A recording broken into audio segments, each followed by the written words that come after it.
রিমো? কি হইল? আমার ভালো ছেলে কালকে সন্ধ্যা আমার সাথে কথা বললো, সকালে কথা বলতে পারে না। কি হইল রিমো? আম্মা আপনি কান্নাকাটি বন্ধ করেন। চৈতি তো আনোয়ারকে ডাক্তারের কাছে নিয়ে গেছে, ডাক্তার দেখুক, ঠিক আছে? এখানকার ডাক্তার কি দেখবে? ওদের উপর আমার কোনো কোনো বিশ্বাস নাই। ওরা এক গাদা টেস্ট দিবে, ওরা কিছুই করতে পারবে না। রিমু, রিমু আমার সোনার টুকরা ছেলে। রিমু কি হইলো বলো, কি হইলো? আচ্ছা আম্মা, নিশ্চয়ই ফিজিক্যাল কোনো সমস্যা হয়েছে, এর জন্য কথা বলতে পারতেছে না। ডাক্তারের কাছে নিয়ে গেছে, ডাক্তারটা খুবই ভালো, আমি রেকমেন্ড করে দিচ্ছি, আমার পরিচিত, ঠিক হয়ে যাবে। কি রেকমেন্ড করে দিছো? কিসের তোমার পরিচিত ডাক্তার? এখানকার ডাক্তার কিচ্ছু জানে না, ওদের উপর আমার কোনো বিশ্বাস নাই।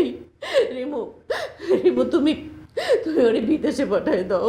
বিদেশে ওর অনেক ভালো চিকিৎসা হবে। রিমু, রিমু ওরে বিদেশে পাঠায় দাও। রিমু আম্মা একটু শান্ত হও, বিদেশে তো পাঠানো যাবে, সেটা সমস্যা না, আগে এই ডাক্তারটা দেখো।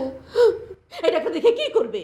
বারবার এক কথা বলতেছো কেন? তুমি আমার কথা বুঝতেছো না? আমি সেই কখন থেকে তোমার বোঝানোর চেষ্টা করতেছি, তোমার কোনো টেনশনই নাই, মনে হয় বাসায় কিছুই হয় নাই। এই বদরুল রইলে তুমি কি করতে, বিদেশ পাঠাইতে আরে না? আম্মা, আপনি কান্নাকাটি করলে কি আনোয়ার ঠিক হয়ে যাবে? আমি যদি এখন আপনার সাথে বসে থেকে কান্নাকাটি করি, আনোয়ার ঠিক হয়ে যাবে? আশ্চর্য। আমি বলতেছি চৈতি আনোয়ারকে ডাক্তারের কাছে নিয়ে গেছে, ডাক্তার দেখুক কি হয়েছে, জানাক আমাদেরকে, তারপরে না হয় ব্যবস্থা নিয়ে যাবে। যদি এখানে ডাক্তার কিছু না করতে পারে, বিদেশ কিসের জন্য?